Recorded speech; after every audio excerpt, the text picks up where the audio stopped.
This is your ultimate stop for everything sports. The Golden State Media Concepts Sports Podcast. Should I say more? From the NFL, MLB, the NBA to MMA, it's all in here. The Golden State Media Concepts Sports Podcast.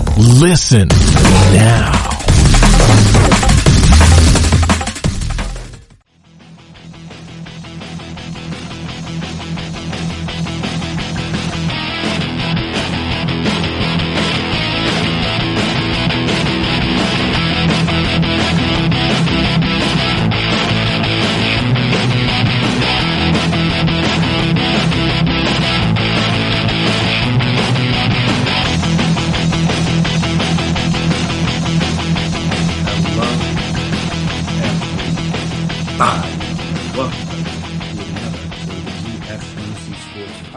Presented by GSMC Podcast Network.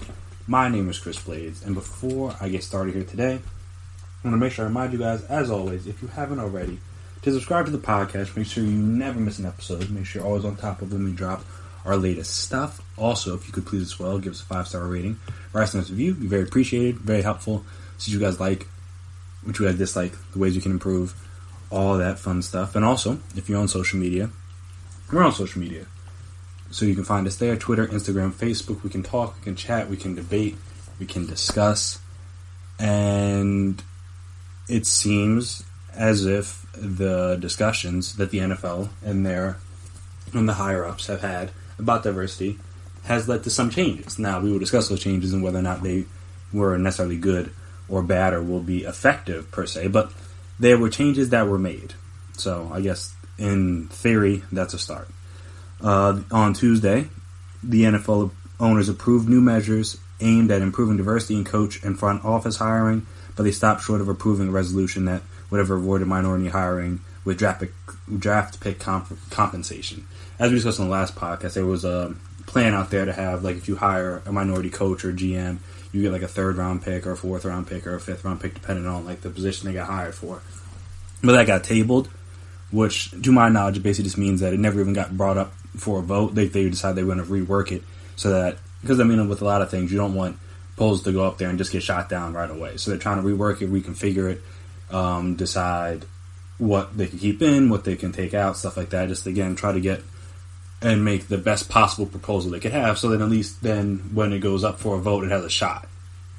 Like I said, having the proposal and then just get shot down immediately is a waste of time for everybody. So the NFL Network reported last week that the owners were considering a proposal, like I just mentioned, that would improve teams' 3rd-round picks by 6 to 10 spots if they hired a minority candidate for a vacant GM or head coaching position, as well as compensation for hiring minority candidates for such positions as quarterback coach. On Tuesday, the resolution involving the draft pick compensation was tabled, like I mentioned, meaning no vote was taken, and it was getting basically got pushed down the line. The NFL rules stipulate that 24 of 32 teams must vote to approve a resolution in order for it to go into effect. The tabling of the draft pick resolution often indicates that it did not have enough support to pass at the time, but NFL commissioners said that was not the case. So, I mean, it's hard to say what was true and what wasn't. Apparently, Goodell claims it had a lot of support, but there were some suggestions, amendments, and thoughts that we may want to go back and talk to others, including Fritz Pollard Alliance, and try to strengthen it and try to make sure it does what we were originally intending, which is reward teams and coaches for developing minority candidates. Basically, like I said, whether or not it was going to get passed or whatever, they can, I guess, kind of discuss the semantics on that. But at the end of the day, they were just wanting to go back and rework some things just so I had the best chance of passing. So, in that case, it makes sense. The owners did, however, approve several new measures that would help with that they hope will improve what they acknowledge has become an unacceptable record of minority hiring in positions of team leadership. Among them, and there's a lot of them actually, but among them were teams will now be required to interview at least 2 candidates from outside their organization for any vacant head coaching job, and at least 1 minority candidate from outside their organization for any vacant offensive, defensive, or special teams coordinator job. Previously, the Rooney Rule required teams to interview only 1 minority candidate for head coach and none for coordinator. So, obviously, that's a big step, per se. I mean, obviously, even with the Rooney Rule, there hasn't really been a whole lot of change. There's still only what? Okay, so you got Tomlin, you got Anthony Lynn, you got Brian Flores, and you got Ron Rivera. Those are only 4 minority coaches. Please correct me if I'm wrong, but I'm pretty positive about that. So, like I'm saying, so even with the Rooney Rule and them being forced to at least interview a minority candidate, that's why you see a lot of the guys like Marvin Lewis's name has been thrown out here the last couple of years since he left Cincinnati, just because he's a candidate. Eric Bieniemy got a lot of buzz this past cycle. They obviously didn't get any positions for whatever reason. But yeah, again, having to interview more people from outside of your organization, again, gives you more chances to reach out and branch out to those minority candidates in other organizations and try to bring them back to you, if you so choose to go that way. And also having to interview at least one for a coordinator position when open is another step. Because again, as we discussed in the last episode, the part of the issue with what the NFL has in terms of diversity is the fact that the pipeline is messed up. In terms of, like I said, there's no real... Since there aren't a lot of diversity or minority coaches, there aren't a lot of minority position coaches, now a lot of minority coordinators. Or if there are position coaches, they're like positions like running back or like defensive line or defensive back, whatever, where some of those guys don't get the same opportunities to go up. Like quarterbacks coach, those guys get a lot of the offensive coordinator jobs, and then potentially down the line head coaching jobs. Again, there's not that many quarterbacks coaches that are minorities. Just said, being forced to maybe potentially interview more minority candidates for coordinator jobs maybe will allow for the offensive coordinator to hire a minority quarterbacks coach or hire a minority this or hire a minority that. Just so then, again, you have more people on your staff, and then that allows more people, again, in the pipeline, which is, like I said, the biggest issue, that there isn't really a pipeline for these guys to come up there. They don't have dads that were coaches. They don't have friends that were coaches. They don't have family friends that were coaches. So it's hard for them to get that start. And like I said, hopefully, in theory, this could potentially help. Another thing the NFL changes its anti-tampering policy to relax the rules that have allowed teams to deny assistant coaches and executives opportunities to interview for jobs with other organizations. The resolution, approved Tuesday according to the NFL, establishes a system that prohibits a club from, 1, an assistant coach the opportunity to interview for a new team for a bona fide offensive coordinator, defense coordinator, special teams coordinator position, and 2, a non-high level or non-secondary football executive from interview for a bona fide assistant GM position. It requires every team to submit an organizational flow chart with descriptions of each coach's specific responsibilities and stipulates that any dispute over the definition of bona fide in these cases will be resolved by the commissioner. So again, this just gives, because normally if you had a position coach and you wanted to keep him, then like you could just block it, which again is not to say that that's wrong. I understand people, if you like them, you don't want them to leave your organization, you don't want them to leave your company if this was the real world. That makes sense.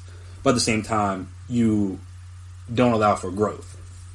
Like I said, if you had a receivers coach that was interviewing for an offensive coordinator job before, like, again, this was intact, before this was put in place or will be put in place, then in theory you could block it if you're like, no, I don't want him to leave because we're gonna hire him in a couple of years, whatever reasoning you could have.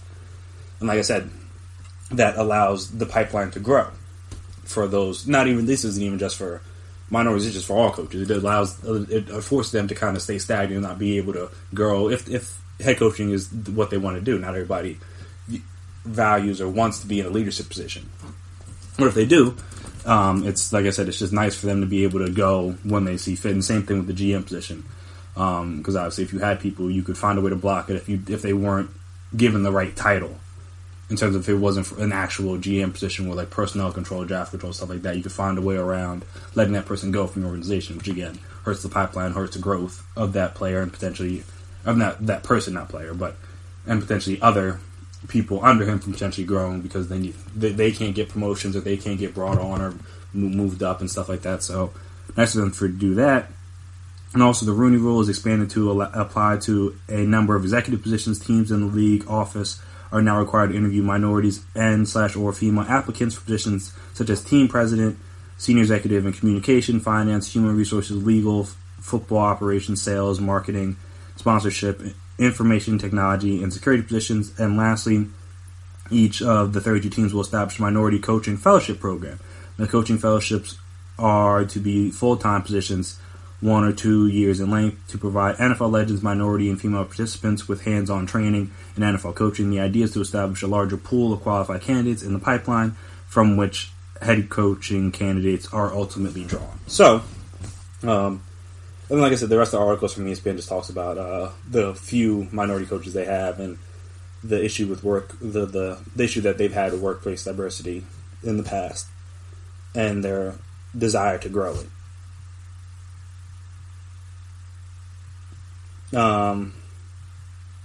Apparently Bieniemy, I guess they talked to Bieniemy, and he said that he liked the change to allow assistants to have the opportunity to interview for coaching positions.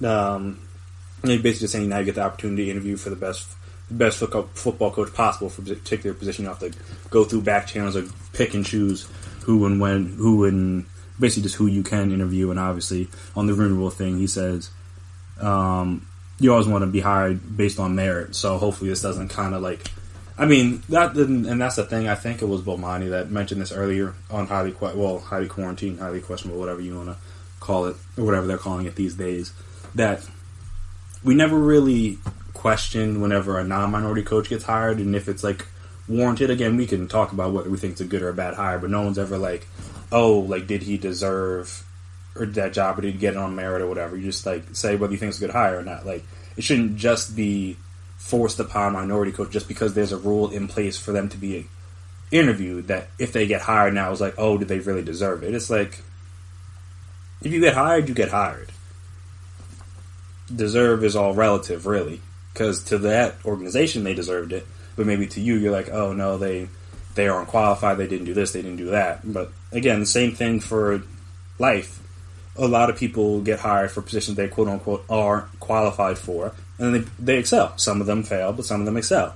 Like I said, qualifications are all, like I said, they're all relative. If you have what a team feels is the necessary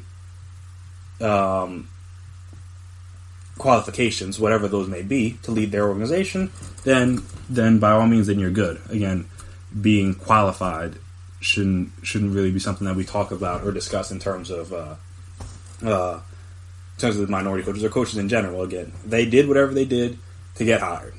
That should be good enough. Now, you can say whether you think they're going to be good or bad at the job. That's a fair assessment. But to say, are they qualified? Like that's all relative.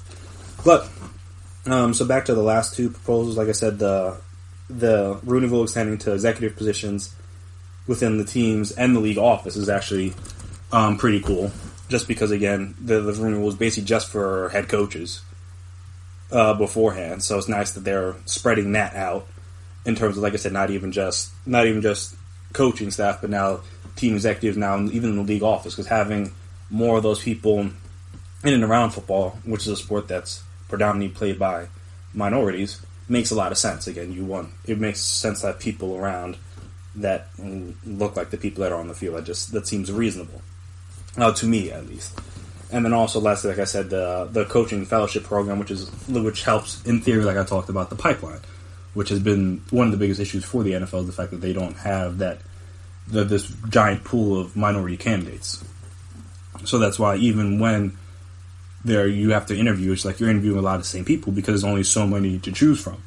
I mean, like, shout out to Bruce Arians. He tried to hire more minorities, different. I know, like, the Dolphins have, like, a minority GM, I believe, Chris Greer, if I remember his name correctly. Like, there have been steps made in recent years, but again, it's just not enough. There's just not enough people. And then, like I said, they're like running backs coaches or receivers coaches. They're not quarterbacks coaches. They're not, some of them are D-backs coaches, so maybe that's how they can get defense coordinator jobs. But again, they're not in the highest viewed positions in terms of position coaches in order to move up the chain of command.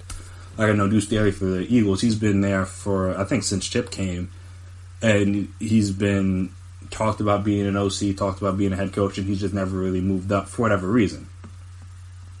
Again, just because, I don't know if it's just a stereotype on running backs coaches that, they don't understand, they're only going to understand their running game, it's a passing league now, blah, blah, blah. Like, he's been around different coaches, been around different offensive minds. So there's no say that whether he would be a good or a bad offensive coordinator, but he's the type of guy where he's in a position, as a position coach, where that position coach is not viewed as the hot spot or the hot ticket to be moved up.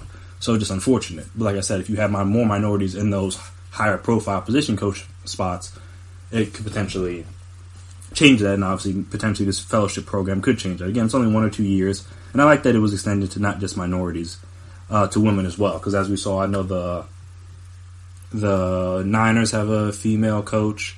I feel like the Cardinals do too, or they were trying to something. They might have a female coach too, but yeah, just like, again, a lot of women like football, watch football, understand football in some cases more than men. So it's nice that those people can potentially be a part of this program as well, get more of them involved. I understand it's a quote-unquote man's sport, but that doesn't mean they can't bring some sort of knowledge or expertise to the game. Obviously, they won't have played at the professional level, but that shouldn't be all the qualifications. Not every head coach, not every coach has played, whether position coach, head coach. Maybe a lot of executives haven't all played. Like, you don't need to have played to understand and to understand the game. Obviously, with a head coach in position in any sport, it's easier to relate to players if you played the sport, especially at the professional level, but it shouldn't be a requirement to be a good coach, because that's not what makes a good coach. Bill Belichick didn't play in the NFL, and he's the greatest head coach in NFL history, in my personal opinion. So yeah, like I said, that's a lot of things we discussed of them needing to address. It feels like they're beginning to address, which is nice on the NFL's part. Obviously, there's still a lot of things left to do. These all look good on a sheet of paper when you read them out, but if they're not enforced, and they're not, like, again, they don't make any sort of changes, then that's a bigger problem than, again, just being like rules in place. Again, because like we said, we've seen with the Rooney Rule, just because you have to interview minority coaches not mean they get hired. So hopefully you can see more of that. And like I said, just hopefully we can see the pool widen. Or grow, I should say, not widen, but grow. Because there's more candidates, potentially, and that will thus allow for more of these candidates to potentially get hired, because you have more people that are good at the job, and then thus they will get hired, and you don't have to worry about them being judged on their merit. They will just be like, oh, this is a good coach. Boom, you can bring them into the organization. So we'll see how that goes. Obviously, we won't be able to tell the effects of that for a couple years, but again, like I said, it's at least nice they have something in place, and I guess we'll come see if they come back with the whole draft pick thing. I still don't know if that's really necessary. But again, it might be like, I think this is said on Highly Questionable Quarantine 2 by Dominique Fockworth, just the whole carrot versus stick thing. Like, if you've been you're beating them over the head with the stick for a while, maybe you just need to, like, give them the carrot, and maybe and you've beaten them over the stick and they haven't changed, maybe the carrot will help them change. So maybe the draft picks will work, and I'm just being pessimistic about it. But again, anything that helps bring more diversity to coaching staffs, to executive, to front offices, to the league office as a whole is great for me. So I look forward to seeing that hopefully in the next few years. But after this next break, we're going to come back and we're going to discuss, obviously, The Last Dance finished up on Sunday. A lot of people have said a lot of good things about it, but there are some people, and one person in particular that was involved, that did not like what he saw. So we'll discuss who that was and his comments about The Last Dance right after this break. So stay right there. You really can't underestimate the importance of having the right creative work for your brand or your product. Whether it's a logo, a website, a book cover, or an ad campaign, you really need a quality design to make that big difference pop and deliver your overall engagement and success in a competitive market. That's where Design Crowd comes in. Design Crowd has over 750,000 designers from Sydney to San Francisco, ready to help you with awesome creative ideas. They make crowdsourcing work for you. So if you need a logo or you're working on your creative branding, you can go to designcrowd.com and post a brief describing the design you need. And then within about 2 to 7 days, you'll receive up to over 100 different designs from designers around the world. Then you pick the best design and approve payment to the designer. So you're only paying for the design that you want. It takes a lot of the guesswork out of freelancing and out of crowdsourcing. And you don't have to be a huge company like Harvard Business School to use Design Crowd, although they have used it as well. You can start a project on Design Crowd for as little as $99. And if you go right now to designcrowd.com/health and wellness or enter the promo code health and wellness on their website, then our health and wellness listeners will receive up to $150 off of your design project. That's designcrowd.com/health and wellness or entering that promo code health and wellness.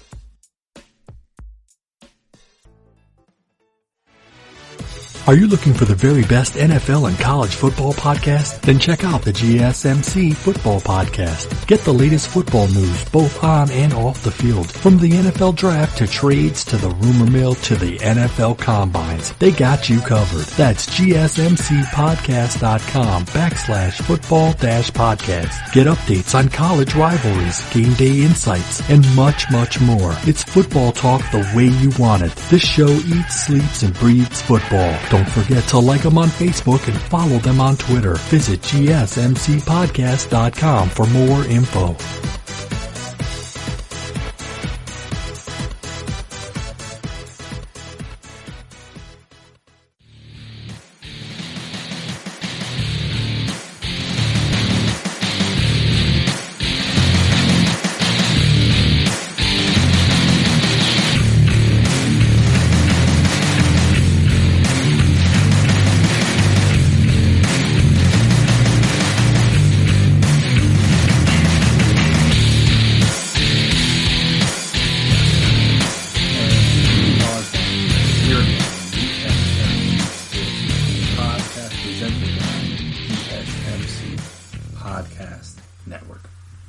So, apparently, Horace Grant was a little, I guess, angry is probably an understatement about the way he and others were portrayed in the Last Dance documentary that aired on ESPN, as we've discussed.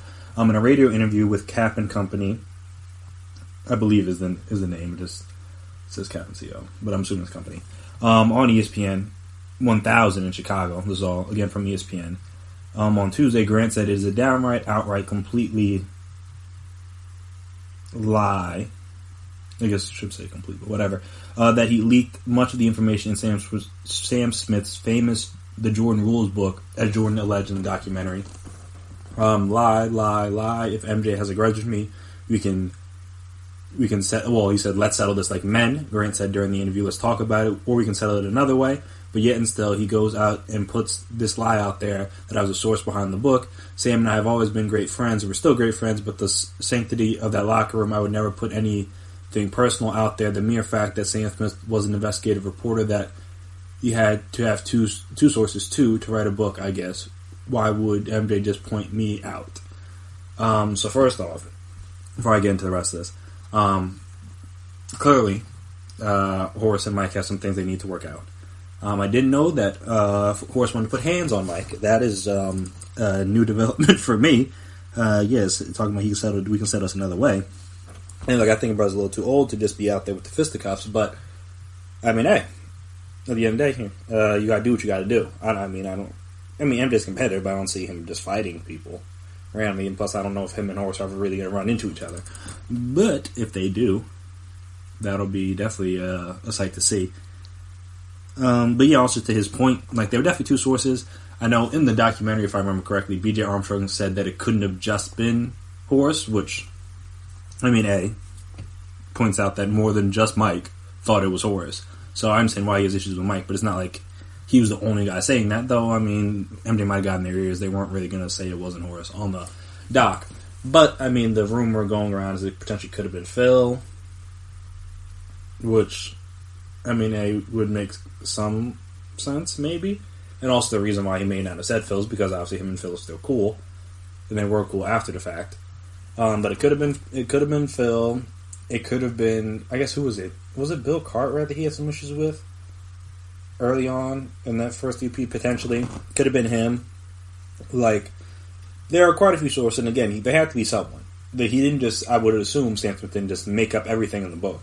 So you have to get it from somewhere. So it's not like it was nobody. Horace can deny And again, he seems to be, I guess that's the things that at this point, who's going to come out and say that it was them? But even yet and still, like, I mean, I would be shocked if MJ was just so certain it was Horace without any sort of concrete evidence. Whether from Sam Smith, whether from somebody else. Like, I'd be shocked if he was just, like, all in on Horace out of hearsay. That'd be kind of shocking. Because he seemed, like, pretty certain. And I'm, again, I said Horace may want to save face or whatever. But, I mean, he's outwardly denying this. So, again, somebody's not telling the truth. Whether it's MJ, whether it's Horace. It doesn't really matter at this point. The book's already out. The documentary's already out.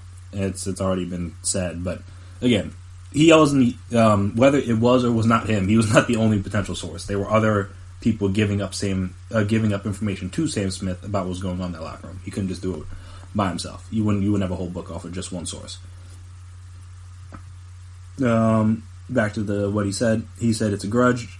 It's only a grudge, man. I'm telling you, it was only a grudge. And I think he proved that during the so-called documentary, when if you say something about him, he's going to cut you off or he's going to try to destroy your character. Grant obviously was a part of the first three-peat, noted that some of Jordan's closest relationships have deteriorated over the years because of critical comments made about him. Famously, as we will discuss, Charles Barkley. He said something about his management of the Bobcats or the Hornets, whatever they were at the time, and then they haven't spoken since. And I think Charles talked about this as well, or has talked about this in the past as well. And my point is, he said that I was a snitch, but yet and still, after 35 years, he brings up his rookie year going into one of his teammates' rooms and seeing, like, the coke and weed and women. My point is, why the hell did he bring that up?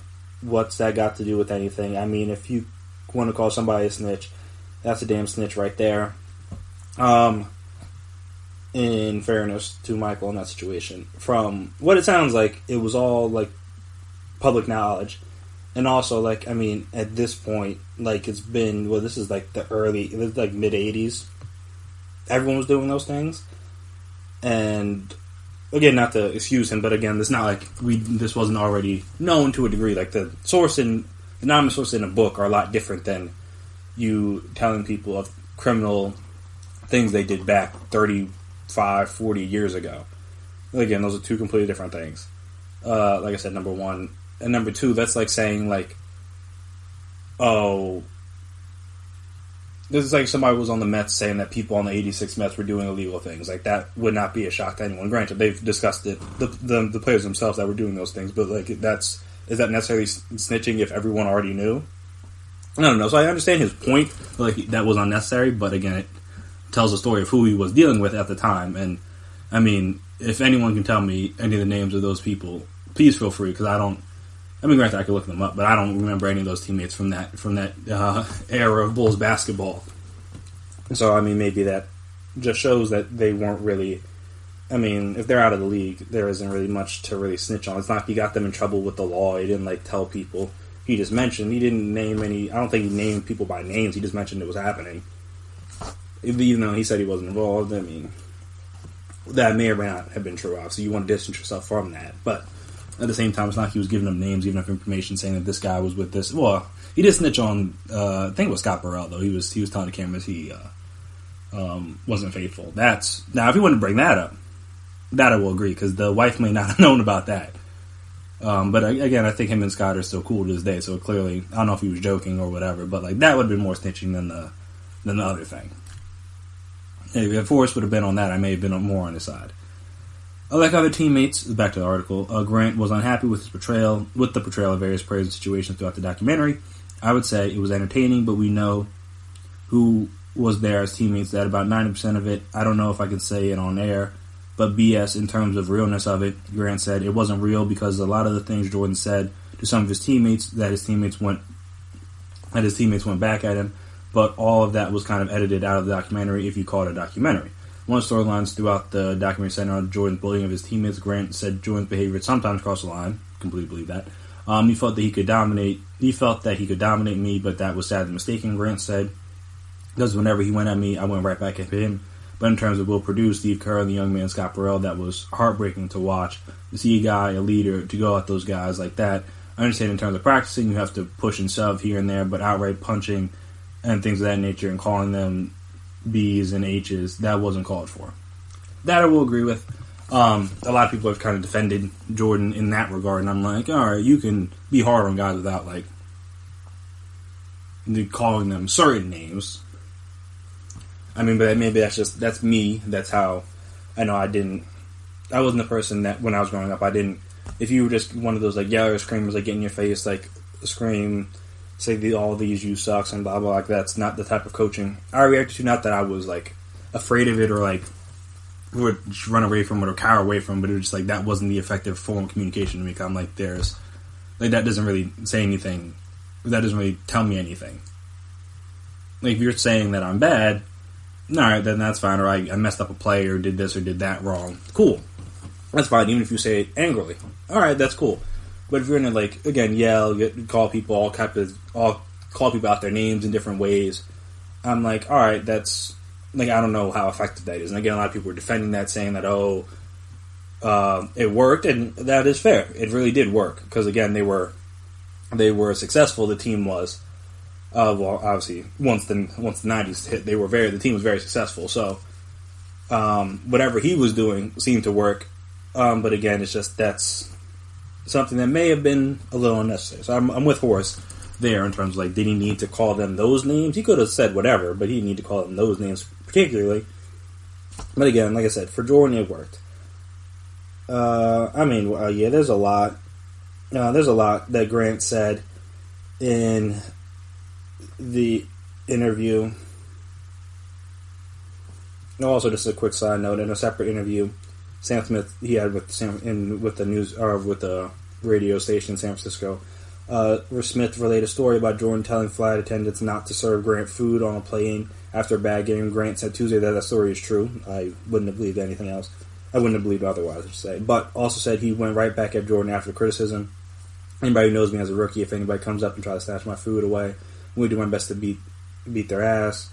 And believe me, back then I could have took MJ in a heartbeat. Yes, it's true, he told the flight attendant, well, don't give him anything because he played bad. He used other terminology. And I went right back at him. And I mean, again, there are a lot of these stories. Again, the ESPN article is like pretty lengthy. Because, like, I mean, he had a lot to say about the interview. And it's the so-called documentary. And obviously how they may have cut things out that may have gone against Jordan. But again, anything bad that Jordan did to his teammates, you can tell me almost anything and I'll believe it at this point. I don't know what would have. I don't know why I would have had any reason not to believe that he wouldn't have wanted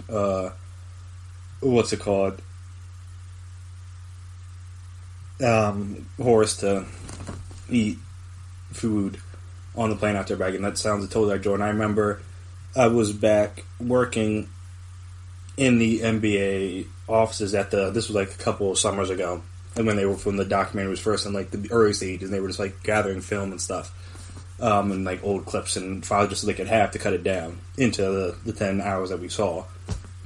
And now she's splicing like B-roll for like the interviews and stuff like that. But I remember there was a clip of Jordan talking about how he made like his own separate ring. I forget if I think it was after the first championship. He made his own separate ring because like he didn't like that the executives got the same ring as him because they didn't do anything.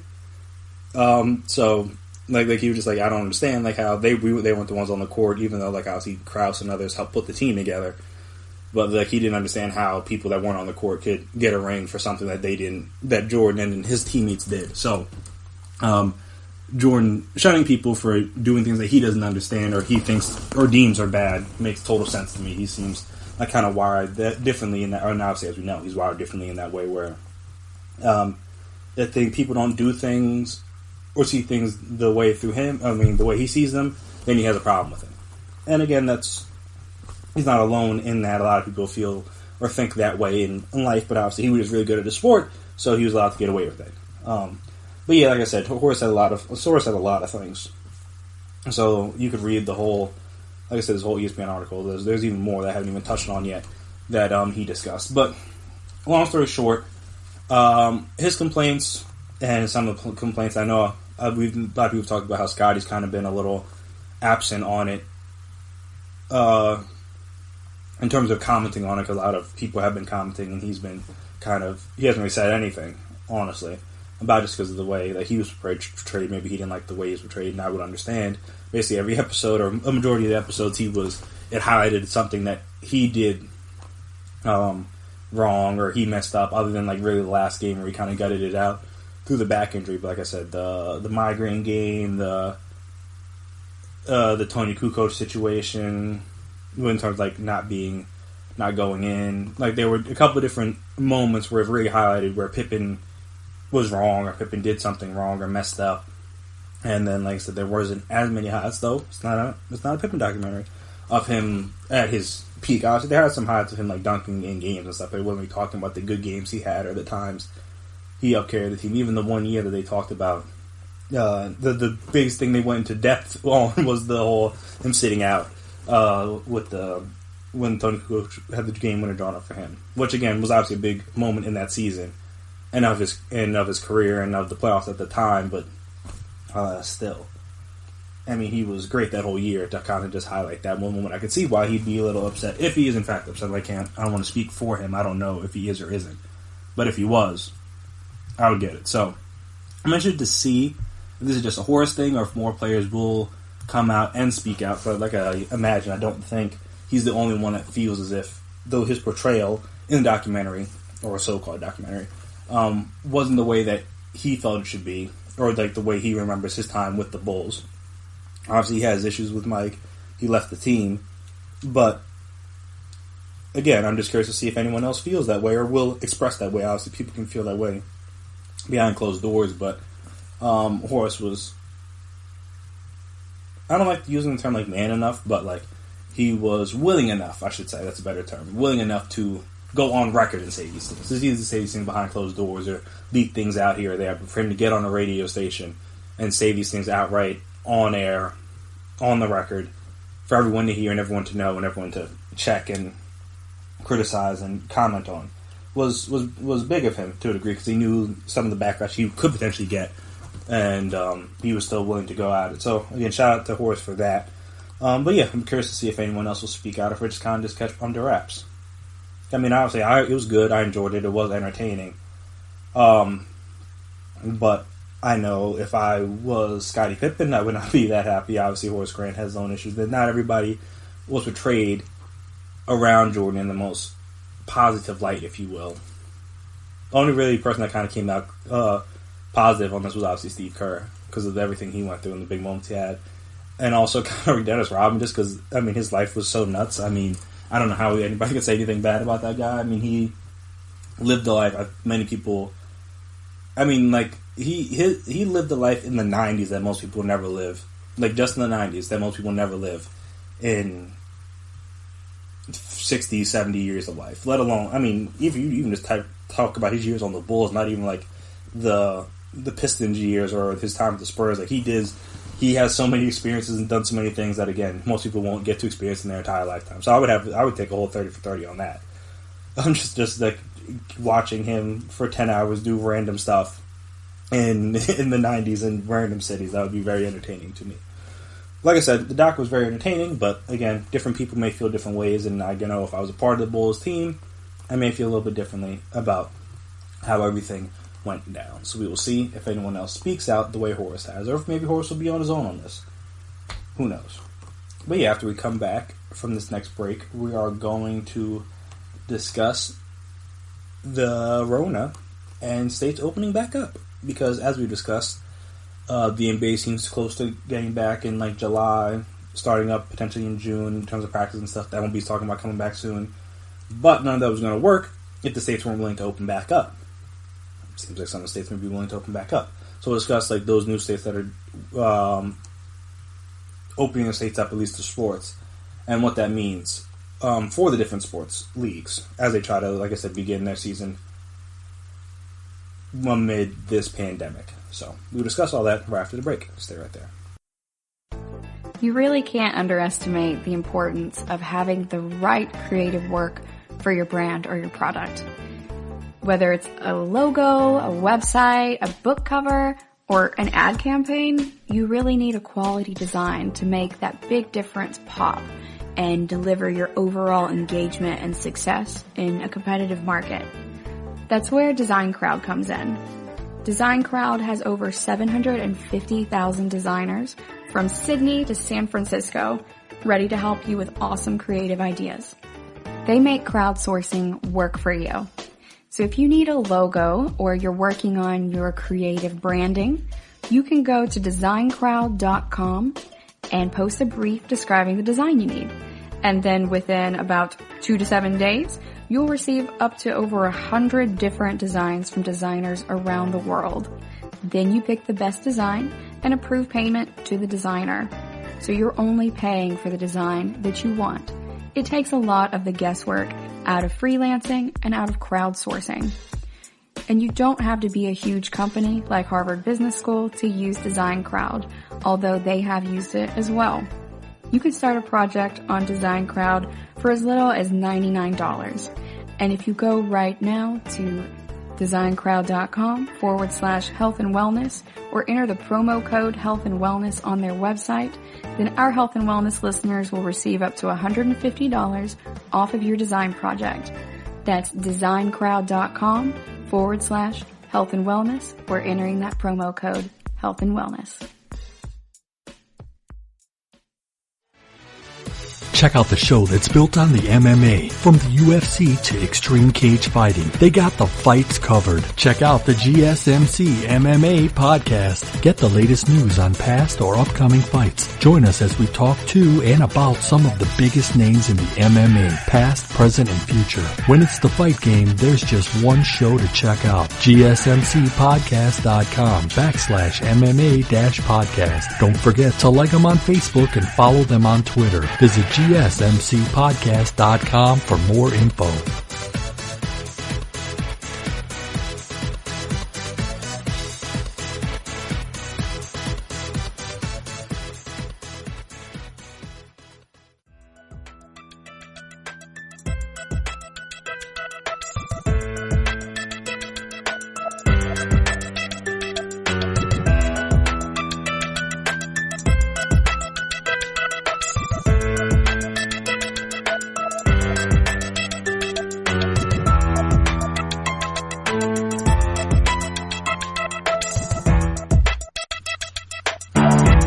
And we are back here again on the GSMC Sports Podcast presented by GSMC Podcast Network. So as I said, more states are moving towards the return of pro sports. Obviously, Florida was the first real big one to be like, hey, you guys can play sports here, it's fine.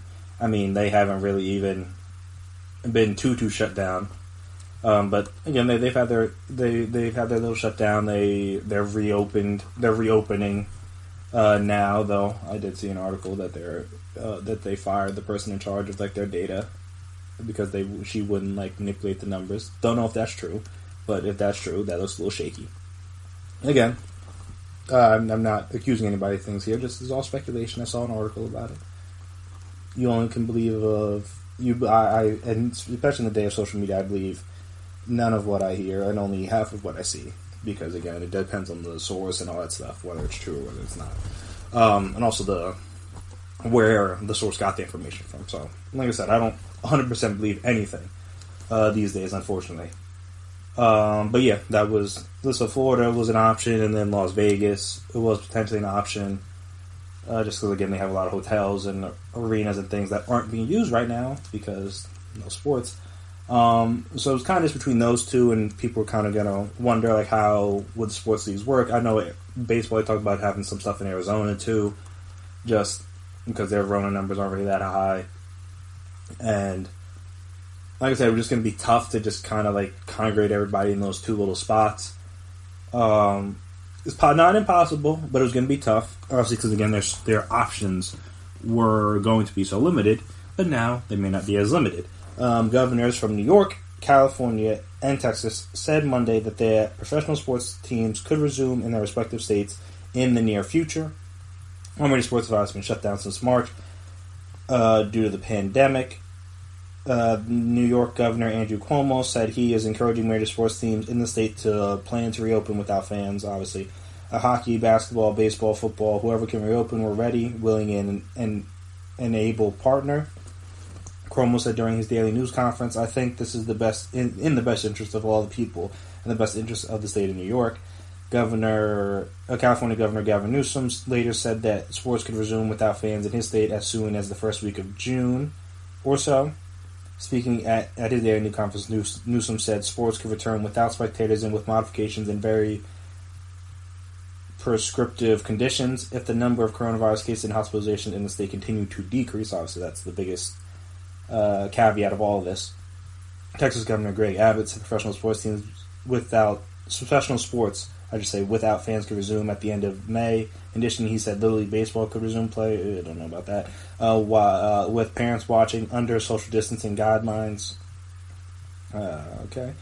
Major League Baseball is in talks with players on a plan to restart the season. The NFL's released a schedule earlier this month. Obviously, NBA is potentially... They've had conversations, nothing real concrete yet. Personal disclosure, I went to watch the Buffalo Bills, said Cuomo, who gave his briefing in Roswell Park in Buffalo, New York. Western New York, including the city of Buffalo, has met the state's coronavirus containment goals and will begin Phase 1 of reopening its economy on Tuesday. The Bills organization is not included in the Phase 1 plans and is not yet able to return to its facility in Orchard Park. Governors in Florida and Arizona previously announced that their states were open to have pro sports resume. So, those are probably, three of the biggest states left in terms of, states that were important for sports. Probably New Jersey, too, because they hold a couple football teams. But it was obviously Florida's a big one because they got a lot of sports down there.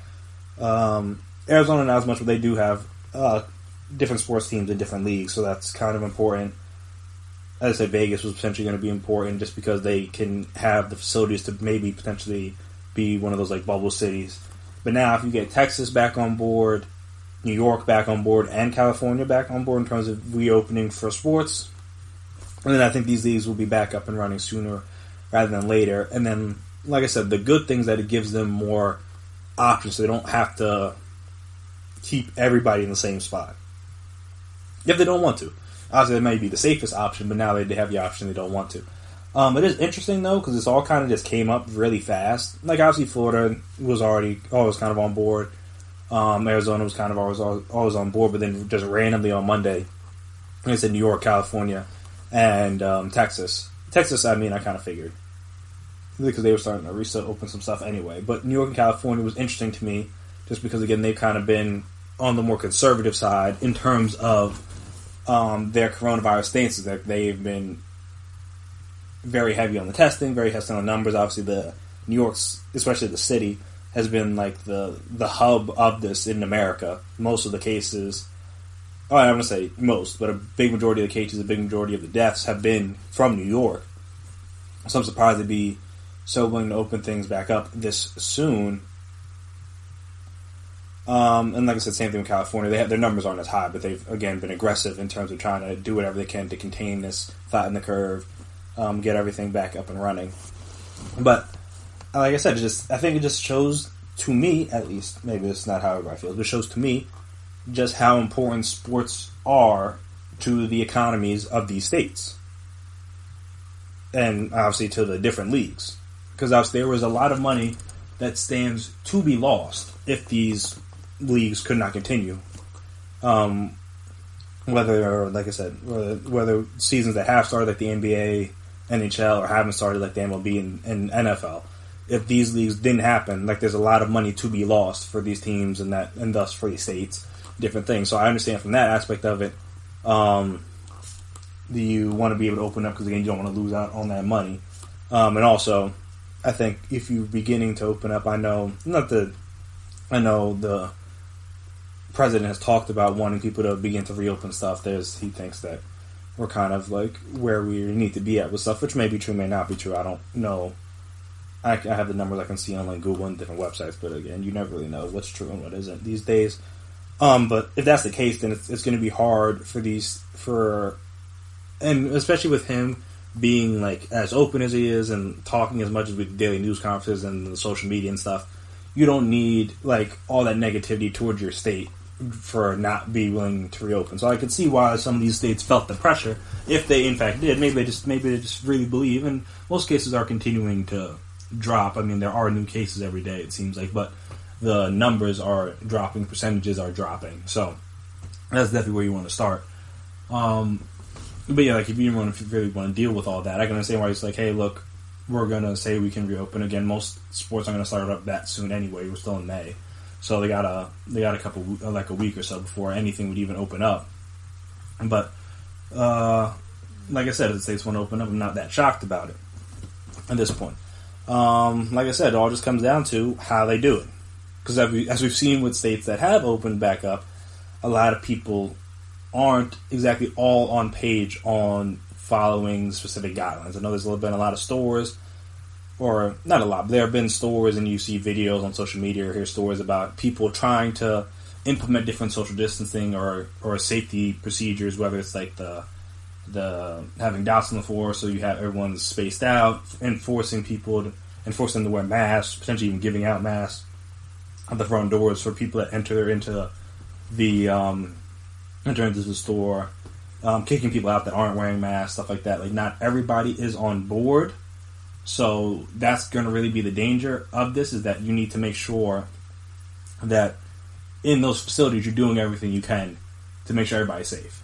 Because, like I said, around you, whether it's the players themselves or their families or whoever, or like I said, the other people in the community, they might not be taking all the necessary steps to make sure everybody's safe. So you need to make sure they have specific guidelines in place, whether that, I know they've talked about, especially the NBA has talked about, like having a certain number of people at the facility, same thing with the NFL, have a certain number of people at the facility at the same time, checking temperatures, different things, in order to make sure everyone is as safe as they can be. But like I said, that will need to continue if you want this thing to, again, not go away, because it's not going to go away anytime soon, but kind of just like, again, slow the spread of it.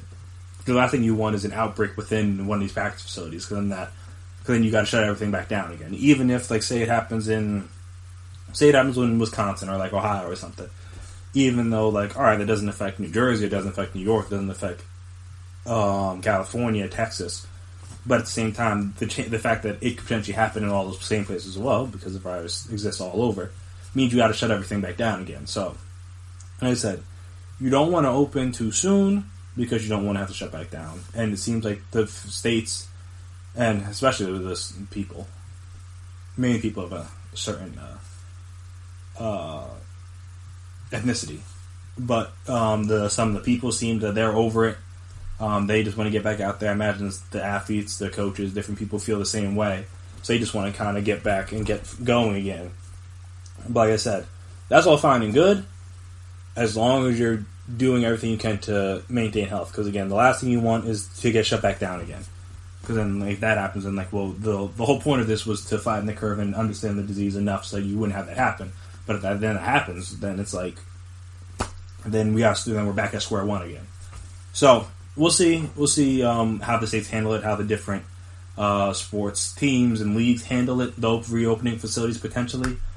But at the end of the day, I hope it works out, because I know I've missed sports. I imagine most of you guys out there listening have missed sports. So you want sports to start back up.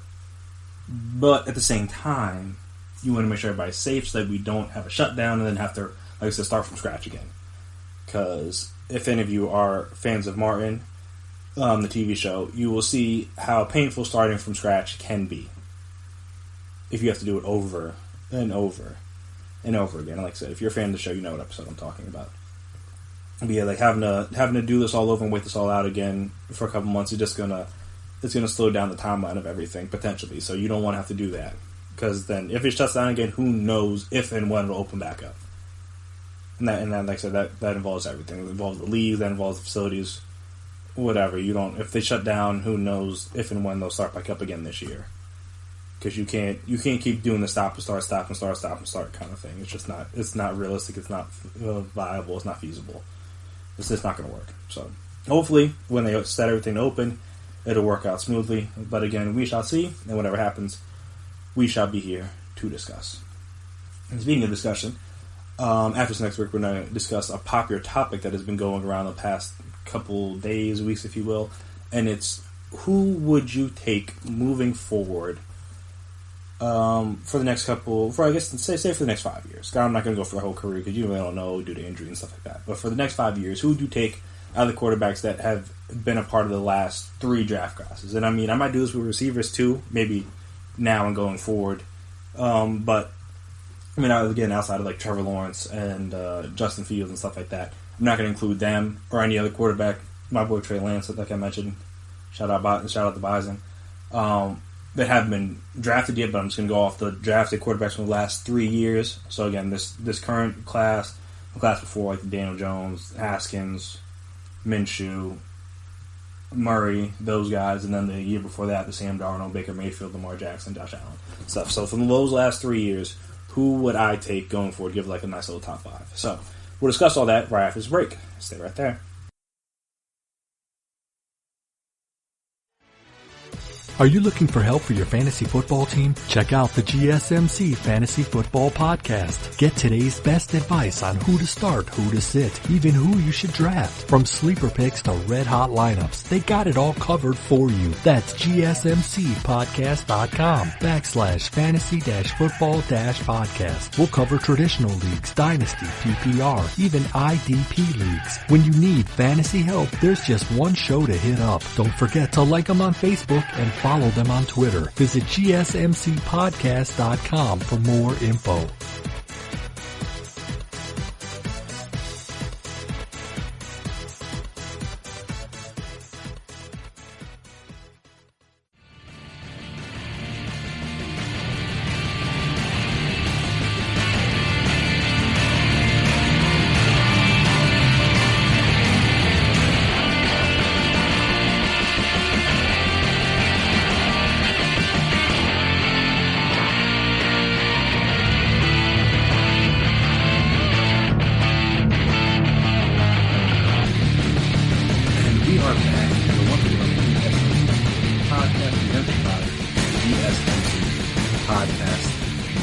So, with this list, like I said, I might throw in a couple honorable mentions here, but I'm just going to list my 5, like I said, not including the next class, so no Trevor Lawrence, no Justin Fields, even though obviously they will be in the NFL within a year.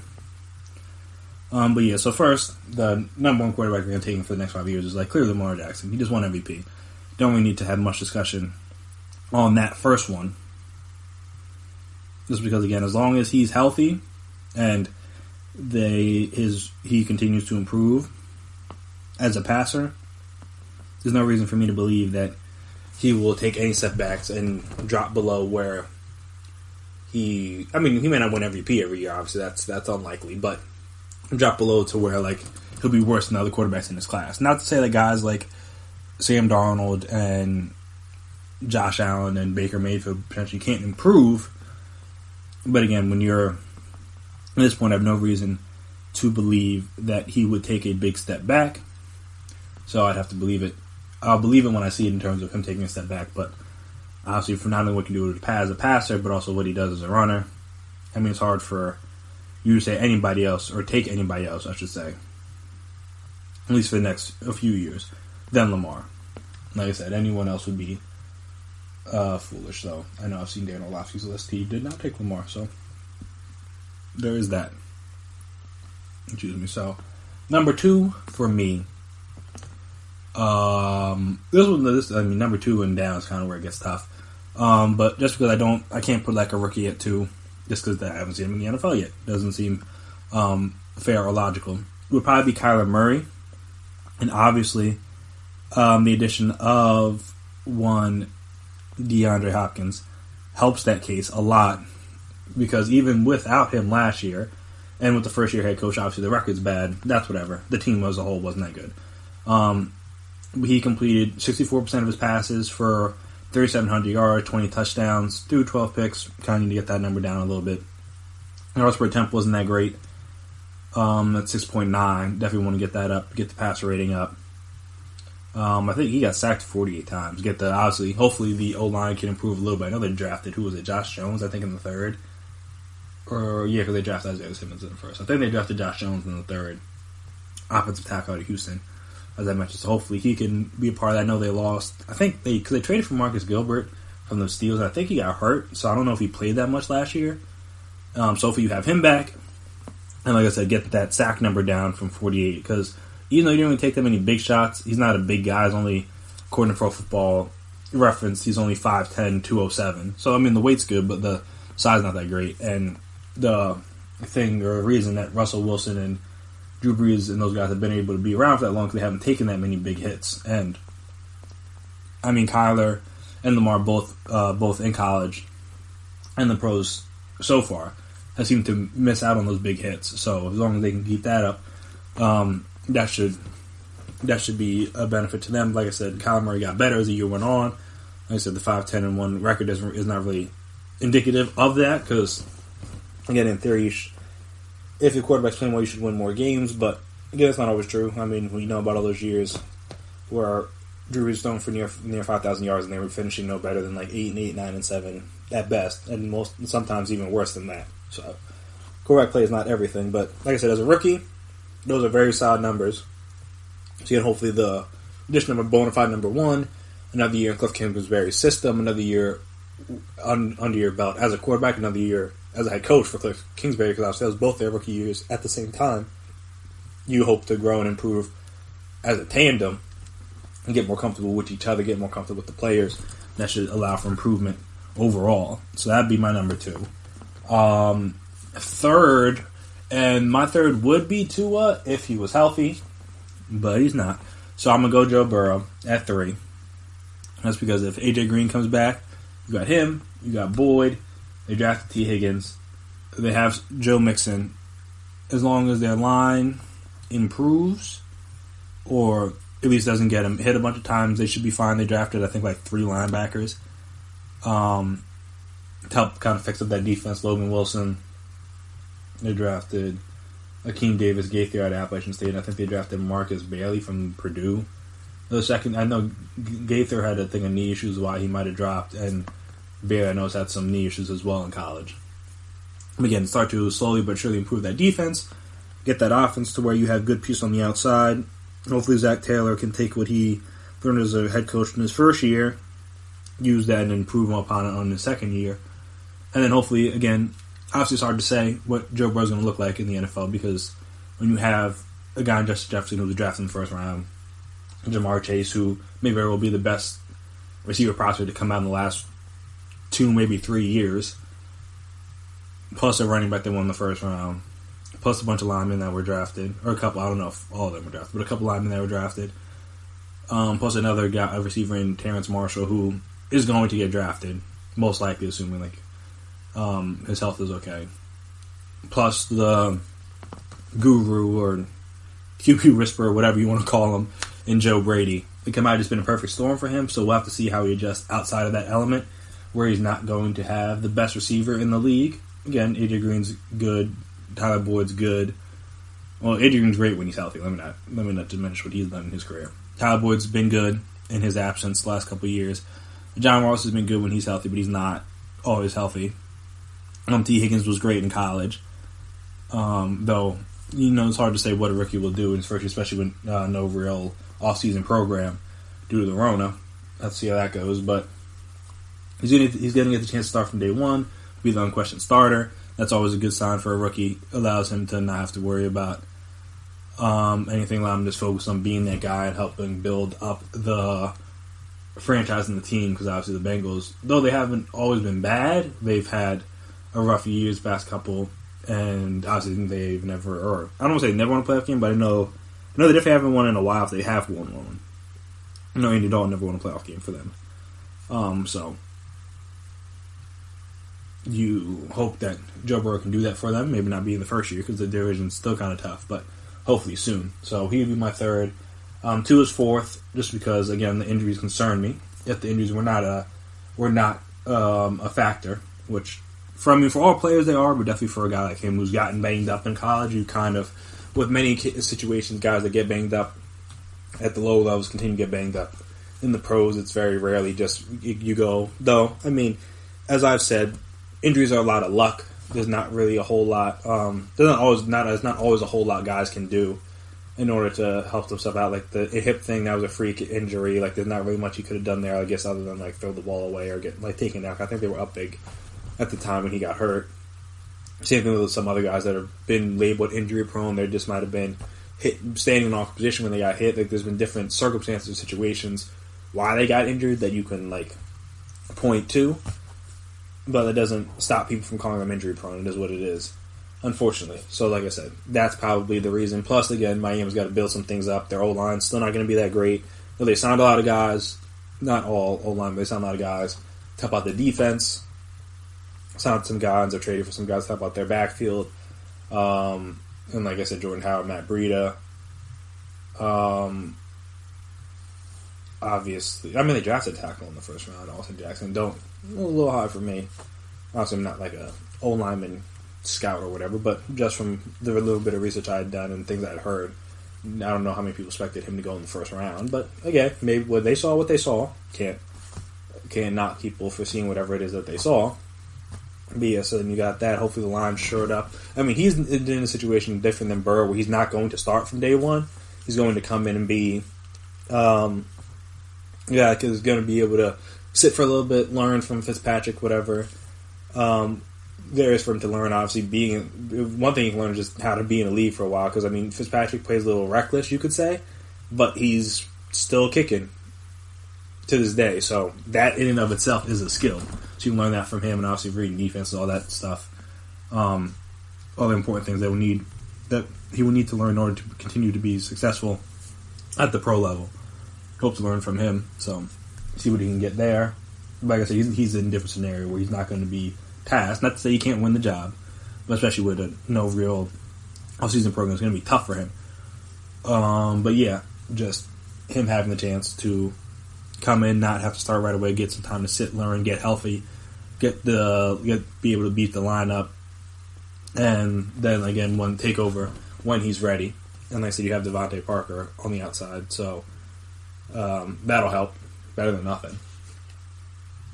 Preston Williams too, potentially, I know he had a little injury situation last year, but if he's right, that's true. So he's helpful. So that's my 4. And then 5 was tricky because I don't really know how good this guy is at the quarterback position, but based on the other guys, it's hard to say for certain that he's going to be surpassed by them, and that would be Josh Allen. I know, even though he helped the Bills get to the playoffs and all that fun stuff, again, just not certain how good it is that he is, because even last year, completed under 60% of his passes, which is, I mean, he increased his completion percentage by 6% from his rookie year, but his rookie year, it was bad. And even, like I said, this past year, the team went 10-6. They had a great defense, though. That helps. Still, completed under 60% of his passes, threw for a little over 3,000 yards, only threw for 20 touchdowns. Only 9 picks, though, so that's helpful. Yards per attempt weren't that high. Quarterback rating was not that high. His yards per game wasn't that high. Got sacked a lot. 38 times, though again, he had the comebacks, game-winning drives, if you value that kind of stuff. Not to say that that's a bad thing, I don't value it, but again, I kind of always but like, if you're winning the game, you don't need a fourth quarter comeback, you don't need a game-winning drive. It's good to perform in those moments, but a lot of that, the necessity of that can kind of stem from you struggling in the other 3 quarters, so don't want to put all in that, but again, he was good. Running the ball as well, over 500 yards, 9 touchdowns. Trying to see where his fumbles are. I knew he had 14 fumbles. Got to clean that up a little bit, to say the least. But I mean, I guess he has a good play call, has good weapons on the outside, especially with the addition of Stephon Diggs. Still has John Brown, still has Cole Beasley. They go Frank Gore, but they drafted Zach Moss, have Devin Singletary there, so should have a decent tandem. The line was good last year, so in theory, he should continue to prove. Like I think I said this already, but he has a good offensive coordinator, good play caller, good schemer, good play designer, so that should help him with his improvement.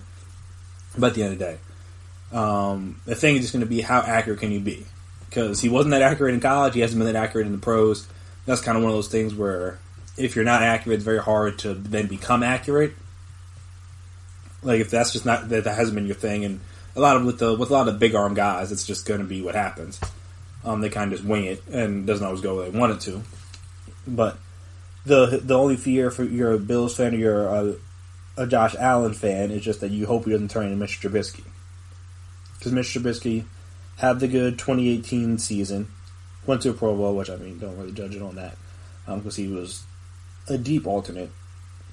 But the team went 11-3, had a great defense, but even he, that season, completed over 66% of his passes, so 8 points better than what Josh Allen was this past year. More yards, more passing touchdowns, more interceptions too. But higher passer rating, higher QBR, got sacked less times. Rushing, he wasn't as good of a rusher, but still not bad. Had only 6 fumbles, like I said, Josh Allen's 14. So, and like we've seen what Mitch has been the other 2 seasons. And like I said, his best season, you could argue, was better than Josh Allen's best season. And like I said, a lot of that might have been predicated on the defense, getting turnovers, getting them in good field position, stuff like that you kind of can't always assume is going to happen from year to year. So you kind of got to hope, like I said, Josh Allen takes the necessary steps this offseason to improve his game and to get better, so that it's not a scenario where it's just a one-year wonder. He's not like the Mitch Trubisky type. Or not to say that Mitch Trubisky is the only one-year wonder, per se. But there have been a lot of guys that have kind of hit for a year and then they turn back to who they really are. And even, like I said, even with that, Josh Allen showed you who he was. He's going to be a guy you can win games with, but how many games is he going to win you?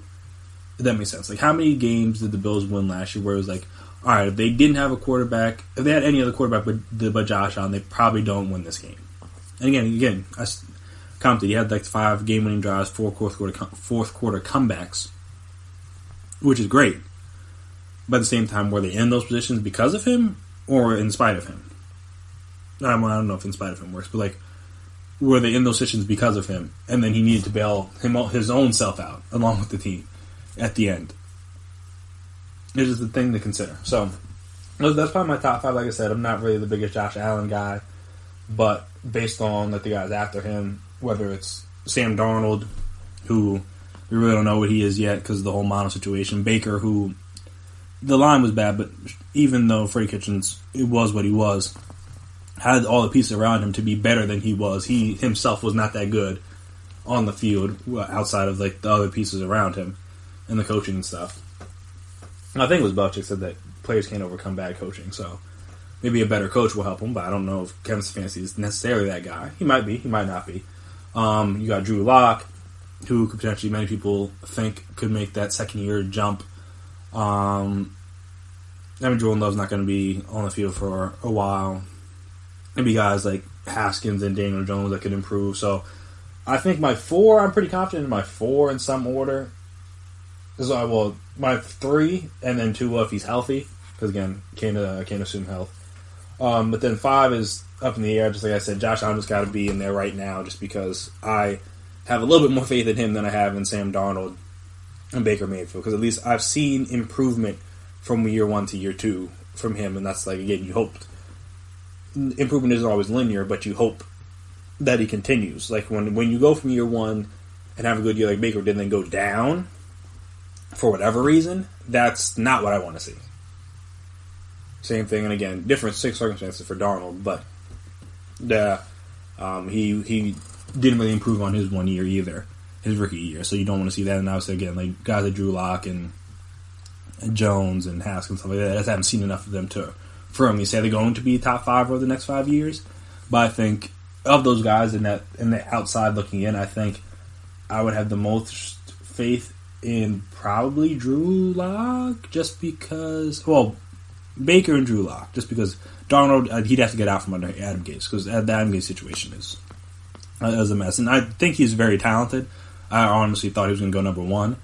But I think Baker, if Stefanski is the guy and can utilize him in play action, utilize him the same way Kirk Cousins wasn't allowed him and Kirk Cousins to have a great season, I think he can do the same thing with Baker with all the weapons they have, from the wide receivers to the tight ends to the running backs, as long as the line's good. So I think Baker could easily be in that top 5. And same thing, I think Drew Lock, I'm going to find out a lot about him this year, because people think they could actually not be potentially really playoffs to compete with the Chiefs, but like be competitive. And a lot of that will fall on his shoulders. And they put the pieces around him to, in theory, be good. So this is up to him to perform at this at this point. And if he can, then like I said, he's a guy that potentially could slide into that top 5 over the next 5 years from these last couple draft classes. But I think if I have to pick one to go in for Allen, I still haven't given up faith on Baker. If he has a bad year this year, then unfortunately I might have to be out. But like I said, there might have just been the Freddie Kitchens effect. Hopefully it was, and hopefully he can take what he learned from that year and improve on it, and then obviously get himself together. But yeah, so after this next break, we are going to come back here and we're going to discuss who. I'm not going to say who's the most dominant athlete in sports in history, because that's like too hard. But who is the most dominant athlete in their sport? And by that I mean who is the biggest gap from 1 to 2 in their sport? Because a lot of people are arguing for Jordan, and I think it might be somebody else. So I'll tell you who that was and give you my argument for that right after this break. So stay right there.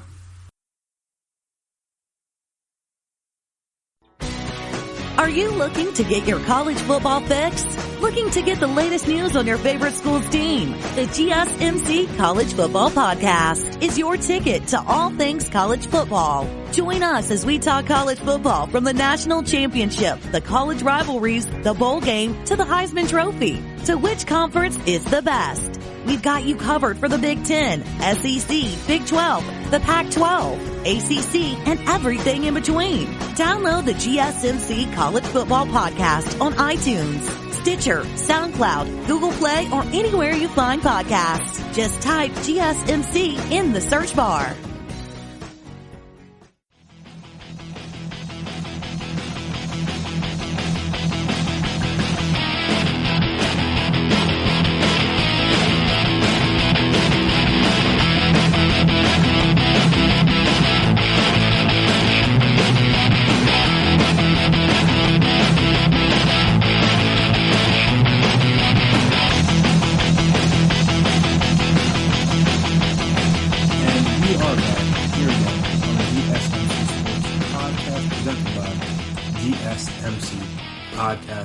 So,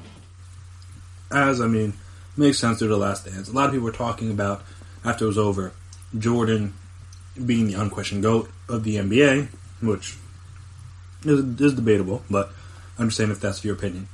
But also being the most dominant athlete ever in the history of sports.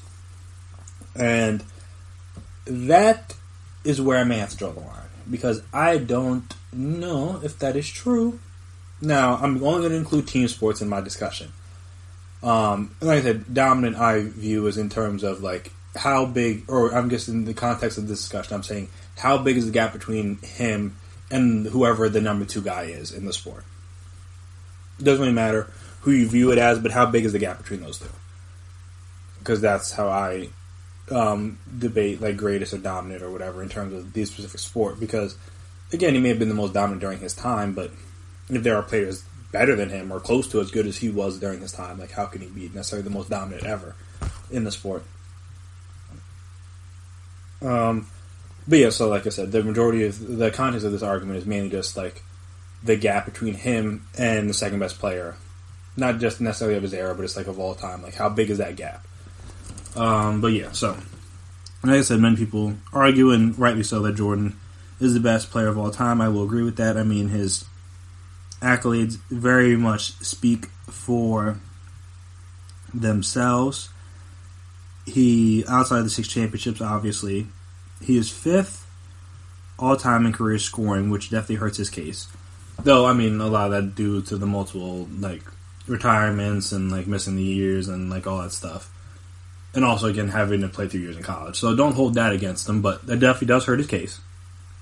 Because he's behind LeBron, he's behind Kobe, he's behind Karl Malone, he's behind Kareem.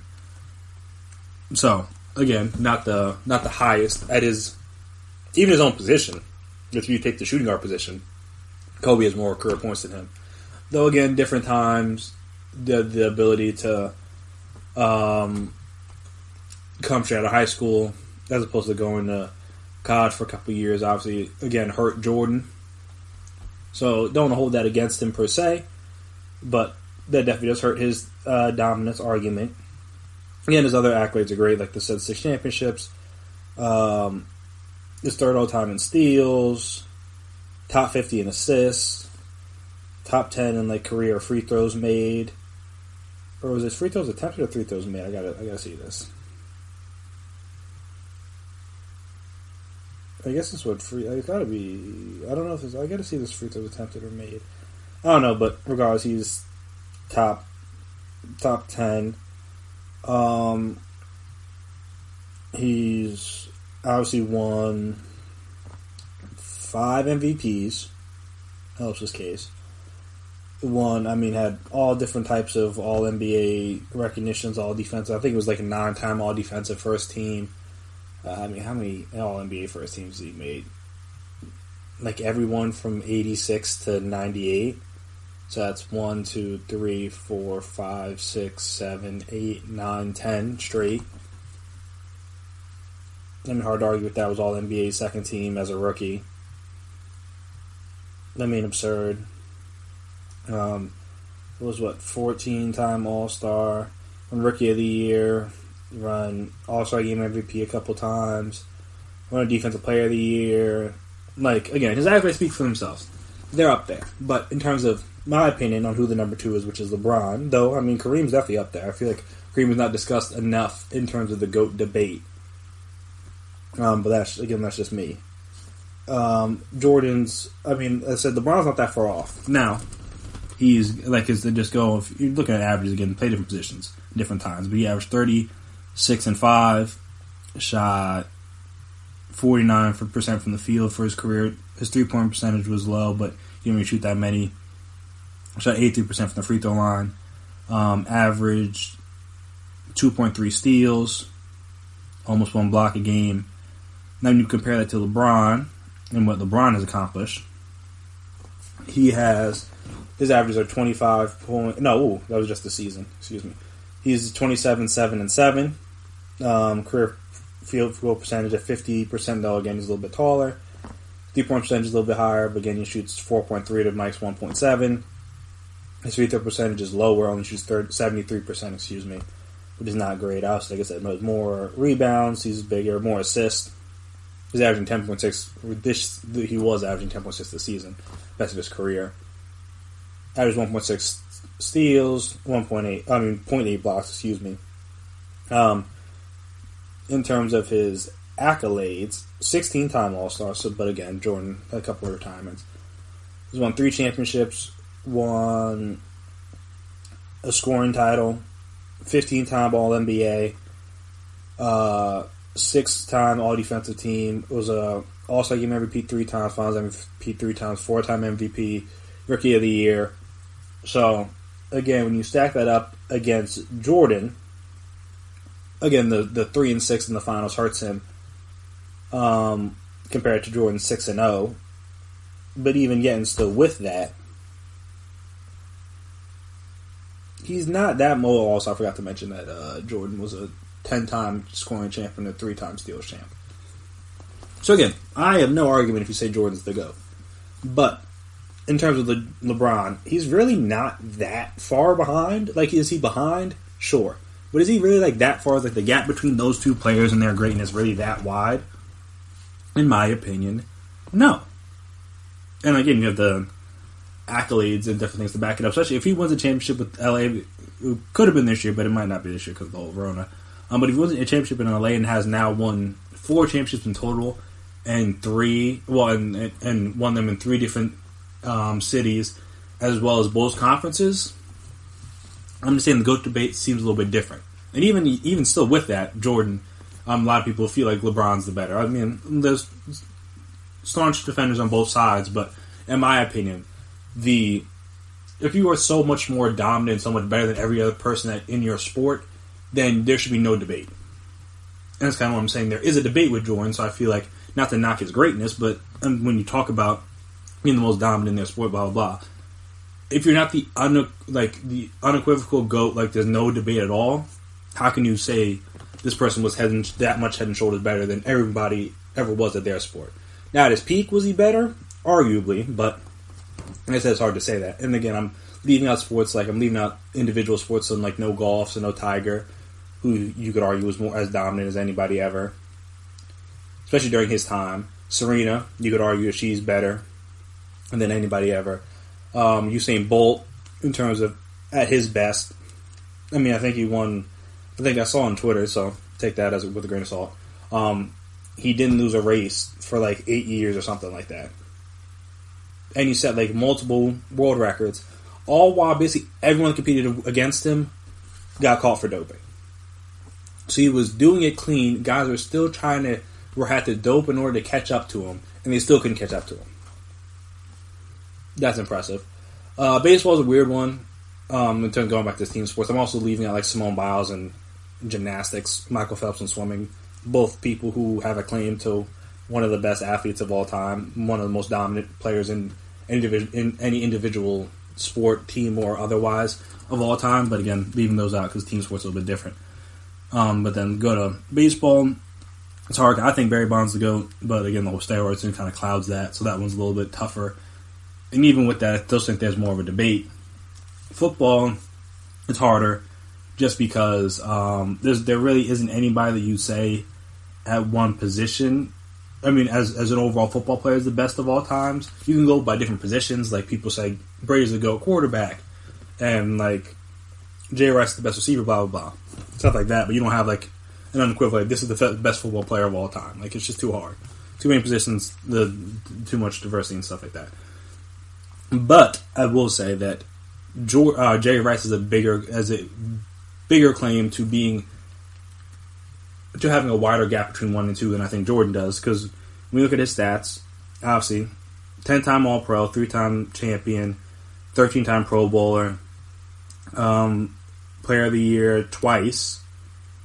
But it's outside of that, when you look at his numbers all time compared to everyone else, and I think that's not unfortunately, but that's where he separates himself from everybody else. So he's number 1 in terms of receiving yards with over 22,000. The next closest player is Larry Fitzgerald, who was over 5,000 yards away. Over 5,000 yards. And again, Jerry Rice did play for a long time, so that helps. But it's not like he was bad his last few years, just like Jordan wasn't that bad on the Wizards. But yeah, he's over 5,000 yards more than the next closest guy. And Larry Fitzgerald's going to play this year, or he'll get a little bit closer, but still, at best, he'll probably still be like 4,000 yards behind. Then, even more than that. Let me not say that, because we need like 1,800 yards to get to only 4,000 yards behind.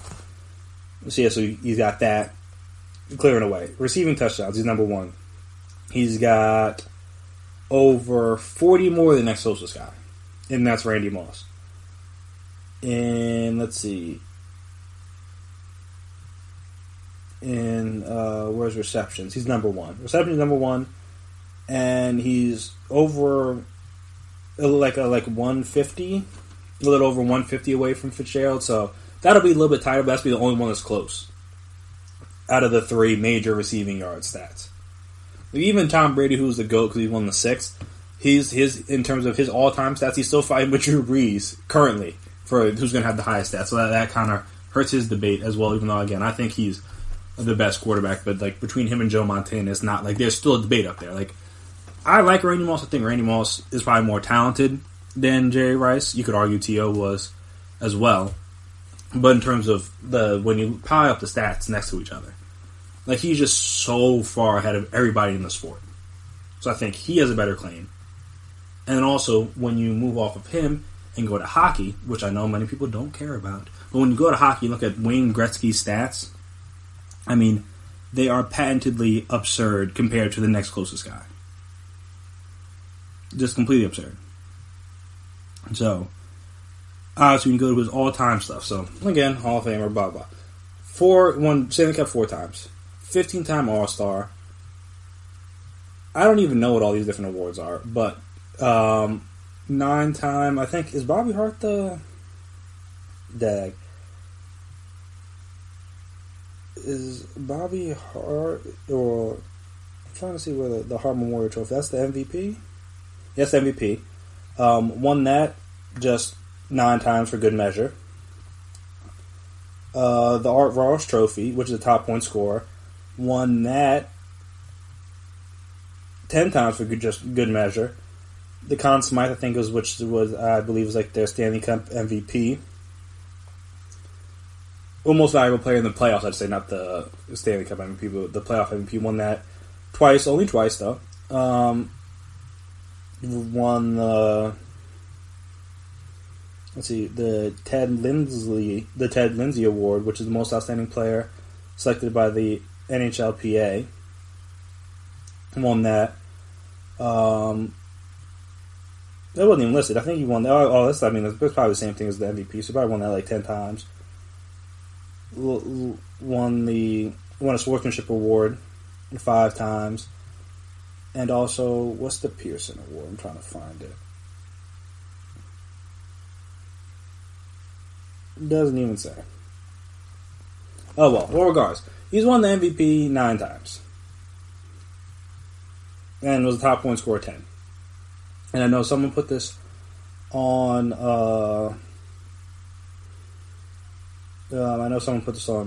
Twitter, so I'll get to that in a second. But in terms of all-time points, he is, I guess if you include the NHL and the WHA career leaders in records in terms of points, he is almost he's almost 1,000 points more than the next closest guy. I mean, the claim is that if because he has 1963, so 1,963 career assists. If you just take that, that's still more points than Jaromir Jagr has.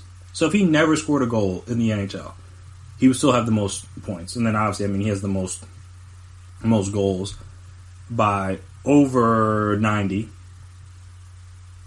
The only person that's currently playing that could potentially get there is Ovechkin, and even he really can't. He's almost 200 behind. Like I said, won the 4 championships, has all his All-Star games, has all the MVPs and stuff like that. You could argue, it's hard to say for sure who's the second best, because you got guys like Mario Lemieux, you got Ovechkin, you got Sidney Crosby, different guys that have come after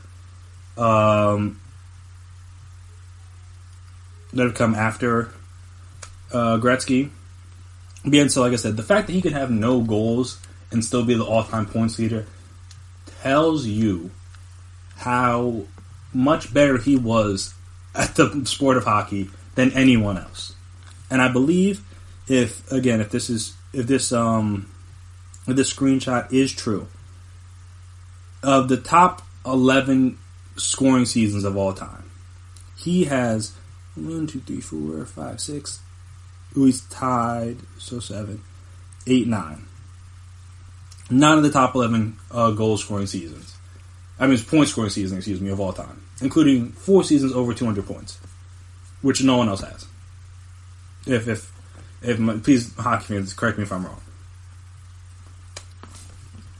I'm saying the only other guy that's on the list is Mario Lemieux, who maybe could have been a peer in terms of greatness with Gretzky, but he had his own injury issues, so that's kind of what shortened his career and didn't allow him to get the numbers close to what Gretzky has. But I'm saying, you could argue, and you should argue, and the argument probably will be that no one person is so much better at their sport than everyone else than Wayne Gretzky is. And that might just go for everything. Not team sports, individual sports, whatever. The fact that the man could have no goals scored in the NHL and still be the all-time points leader. How can you say anybody other than him is the most dominant, like the biggest gap between 1 and 2? How could you argue that for anybody else? Like I said, Jerry Rice has a very good claim, and Jordan, I guess everybody loves Jordan. He's great. There's still a debate on who the GOAT is. At the end of the day, there's still a debate. There's no debate in hockey. There's no debate at wide receiver. There's no debate in swimming. There's a debate in golf. There's no real debate in tennis, especially not women's tennis. Men's tennis is a little bit more debated, so I'd still go Federer, but there's a little bit of debate. There's no debate in track and field. There's no debate in women's gymnastics. Like, a lot of other sports, there is no debate at all who the best is at that sport. And like I said, football is different because it's depending on the position. Even I would say there's no debate with Tom Brady, but people will still give Joe Montana some credit. And the gap between him and Joe Montana, obviously the stats are a big gap, but like in terms of greatness, I don't really feel like it's that different. But like I said, he has the stats, he has the awards, he has the accolade to back it all up. I don't see how anybody can have anybody other than Wayne Gretzky as the most dominant player in their sport, like I said, in terms of the biggest gap between him and the second best player all time. I don't see how there's anyone else. Like I said, Jerry Rice has a debate, MJ technically has a debate, but Wayne Gretzky, if you look at his stats, I understand most of you are out there, may not be hockey fans. Just go look up his stats. Take the time, please. For me, go look up his stats. They are absurd. Especially, I mean, they're absurd, point blank, period. But when you compare them to everybody else, both in his time and all time, they makes them even more impressive. So, like I said, please do your research on that, because as much as I think MJ is and was the greatest player of all time, many other people feel the same way. I don't feel like he's the most dominant player in terms of his sport out of all time. I just don't, and it's like I said, it's hard for me to say that he is, even with all that he's accomplished. But that's just me. You're more than welcome to disagree. But lastly, we're going to come back here. I know we talked about in the last episode third for third that I would like to see. But I thought I would go down memory lane a little bit and talk about some of my favorite ones. In terms of like kind of list them out. I know I talked about different ones. I've done a couple of different 30 for 30 topics. But I didn't really list out my favorite ones. I listed out my favorite, which was the OJ one. But I haven't listed out my top 5 or top 10ish or whatever you want to call it. Because again, 30 for 30s, there's a lot of great ones. None of them are really bad, so it's hard to come with a list, but I did. So you can hear it right after the break. Stay right there.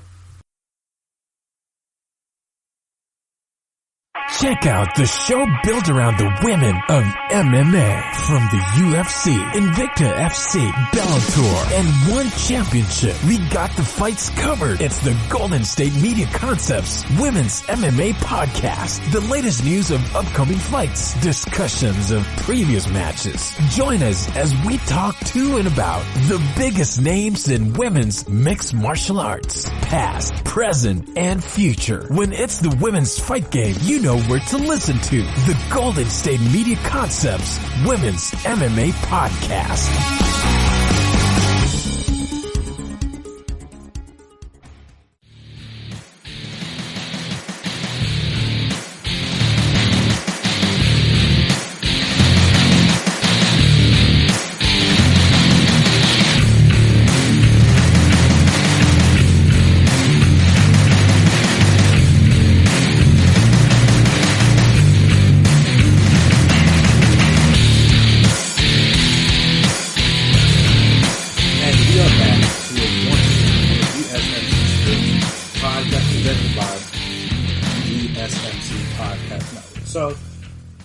For the best 30 for 30s are my favorite. I don't want to say best because it's, like I said, all of them, generally speaking, are very good. Even the ones I'm not that interested in or the topic I didn't really care for that much are still done very well to where it's hard to say that, like, best per se. And obviously, in theory, the ones with more parts have more chance to be good because, again, you're not condensing everything into an hour and a half, 2 hours. So that's why that MJ doc, many people enjoyed it, even though, like I said, not everybody did. There were a lot of people that weren't portrayed in the doc, like Horace Grant was, that have differing opinions on the doc. Obviously, it was entertaining, but like in terms of pure greatness, not everybody agrees that it was the best doc ever. But yeah, so the best 30 for 30 ever. It's not to say documentary or sports doc, because again, if you go past just ESPN and 30 for 30s, there's a lot of other documentaries out there that could be a part of a greatest all-time list, which is not what I'm doing. I'm doing only 30 for 30s. So, like I said, one, O.J. Simpson. I don't know, again, unless you're a Jordan fan or you grew up in Chicago, I don't know how you could have any 30 for 30 above that one. I mean, like I said, it was done so well, it was shot so well. It talked about and covered the trial and everything around the trial, his life before that, his life after that, so well, gave so many details. And like I said, even for something that a lot of people knew about, obviously not me, because I was, I forget when I know obviously I wasn't alive for the Bronco chase, but I'm trying to remember when the actual trial was, and if I was alive technically for that. OJ trial. Okay, so he was acquitted on June 12th, 1994.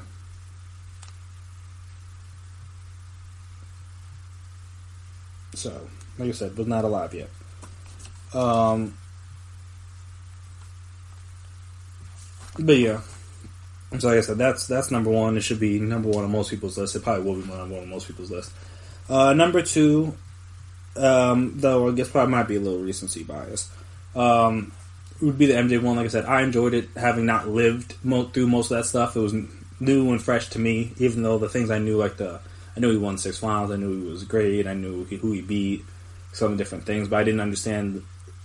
And again, people will debate on this, but like the depth in which he went in his overall competitiveness, because again, it's easy to view from the outside in, but just to hear the stories from his own mouth or from the people around him, it just like it adds a different context to it, a different layer to it, especially when you see just like how he was able to turn literally anything, whether perceived, whether real, whether fake, into motivation for a series, a game, whatever it was, is very impressive, in my opinion. I don't, like I said, that's very hard to do, and somehow he was able to do it, so shout out to him.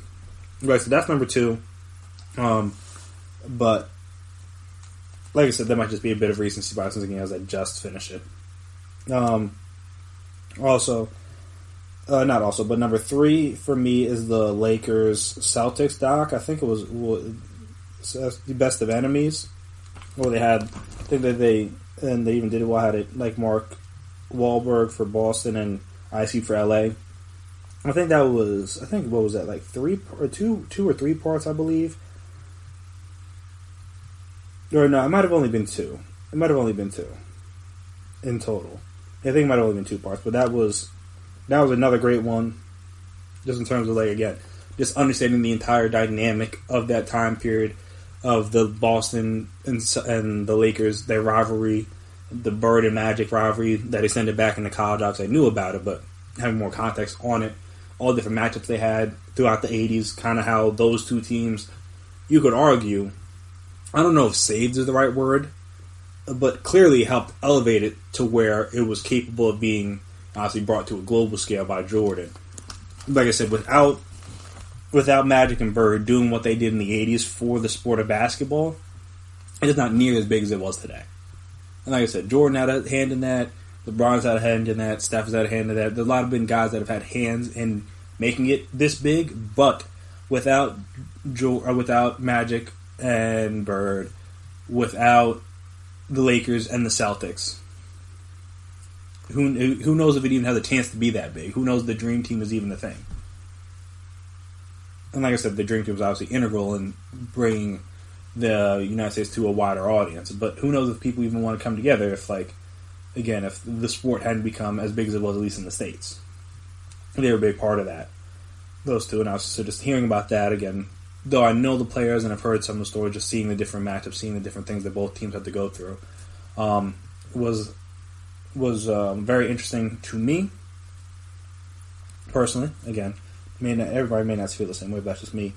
Number 4 would be the first part of the U documentary, so the team, like focusing on the team like Irvin and Jimmy Johnson and Testaverde and those guys. The second one, while not bad, just wasn't as interesting to me. Again, teach their own. But like the first part with, like I said, the Michael Irvin, like those teams, the Jimmy Johnson teams, sensational. Excellent doc. Excellent sports doc, excellent 30 for 30.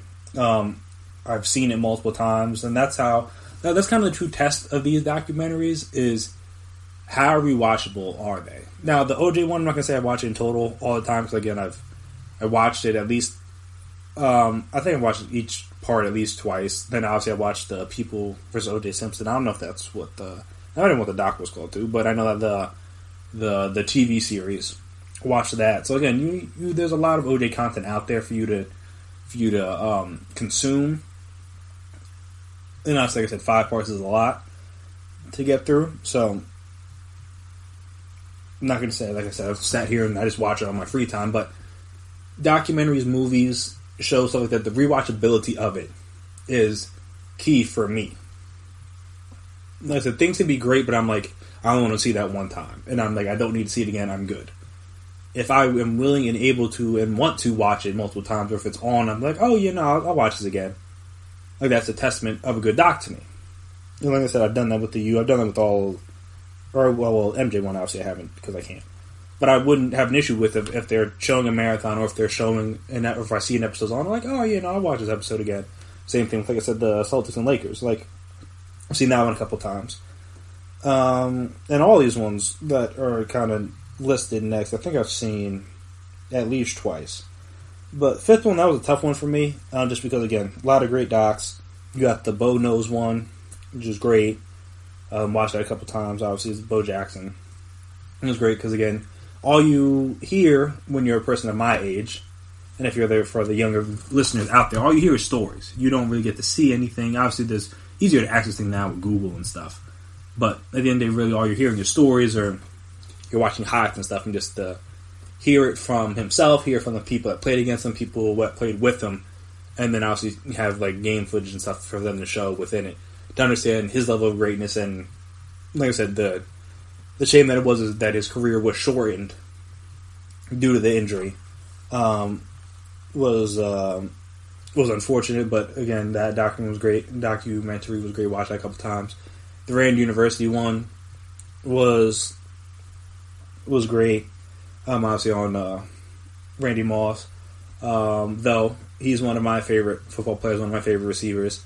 I mean, getting mossed was, I think it basically is a verb now, but it was a thing that many people I grew up around, many people, like many of my friends, many people I played sports with, we commonly said to each other and about each other and while watching games and stuff. So, like I said, when you have that kind of impact on just society as a whole, that obviously elevates your greatness. And like I said, never really got to watch him play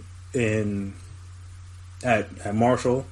Obviously, didn't really get to watch most of his early career. The Patriots is really, like the Patriots and some of the Raiders is what I kind of remember most, because that's when I was kind of coming along. But I knew about his greatness, so it was great to be able to watch a doc and kind of just be reminded of how good he was with those Vikings and how unfortunate it was that those Viking teams were not able to pull something out there. So that was great. The Pony Excess one about like the SMU football team with Eric Dickerson, I forget who the other running back was on that team. But the Pony Excess one, that was another really good one as well. I think that was an early one too. So that was kind of important in terms of trying to build the notoriety and the greatness of it. Was it Patrick Duffy? I think it must have been Patrick Duffy. Be like, that team was great, and obviously the scandals that they had in getting the death penalty. And again, they're the I don't want to say for certain they're the only football team, but again, they're the most recent football team to get a death penalty of that length or that magnitude. I mean, they were great from those 3 years in 81, 84, then in 87.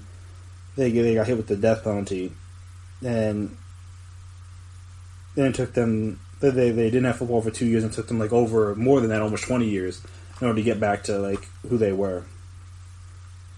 Or just, not even just who they were, because they're not actually back to that level of dominance, but just get back to a level of respect amongst college football programs. So, shout out to them. That was a great one. The Best That Never Was, Malachi Dupree. That was a good one because I had never heard of him before then, and he was, like I said, just a great story, an unfortunate story just to hear about just how he went from the next great thing to like just another guy by the end. But like those kind of stories are interesting, the rise and fall, and kind of not necessarily rise again because he obviously didn't get back to that level of notoriety, but then like to come out of that and obviously still be around, still be able to enjoy life to a degree. It was great. The Buffalo Bills one with the 4 Super Bowls losses obviously was unfortunate if you're a Buffalo fan, but from a sports fan, great documentary to watch. I know I've watched that one a couple of times. Definitely would recommend. Just interesting to see like how that happens. Because I don't know if we'll ever see that again. And not even just a team get the 4 Super Bowls, but for a team to lose 4 straight in a row, it was uncalled for. It was unprecedented then, and it's even more unprecedented now. Like I said, that good or bad, that will honestly never happen again. We will never see anything like that, honestly, in my opinion. And then, like, I did a couple honorable mentions, but probably the fifth one for me probably have to be the Len Bias one. Just again, he's another guy, and it's hard to, like I said, hard to list them.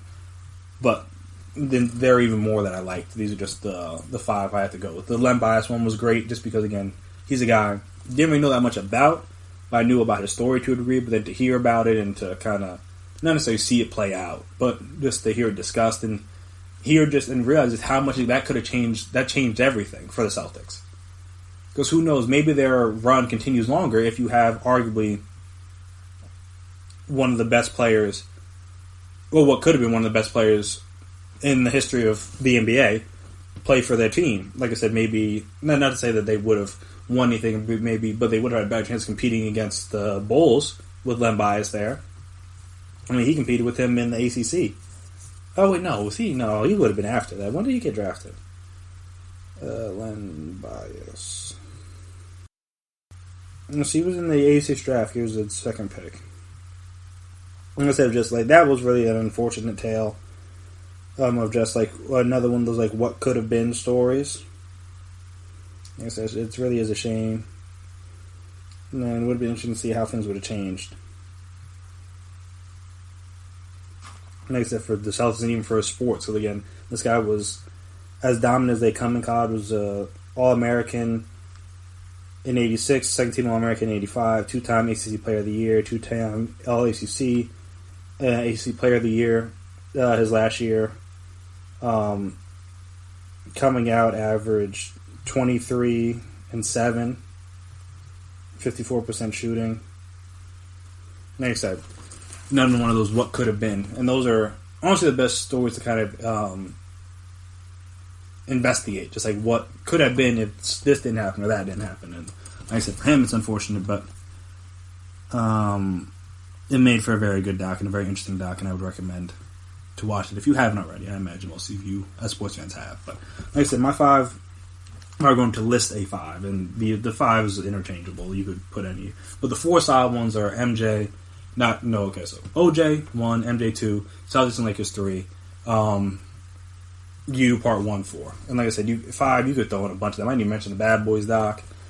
I didn't mention the one was the one day about like all the things that happened that got superseded, or I kind of got put on the back burner due to the OJ chase. Like I said, there are so many good 30 for 30s. 30 for 30 is one of the best things that ESPN has come up with, one of their best ideas, one of their best collections of content.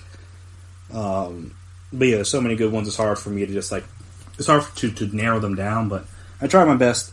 Like I said, probably talk too much, but all these are great. They needed to be discussed. But that'll do it for me here today on the GSMC Sports Podcast, presented by GSMC Podcast. Now, we want to thank you guys, as always, for taking the time to listen to me talk about sports. I appreciate all of you.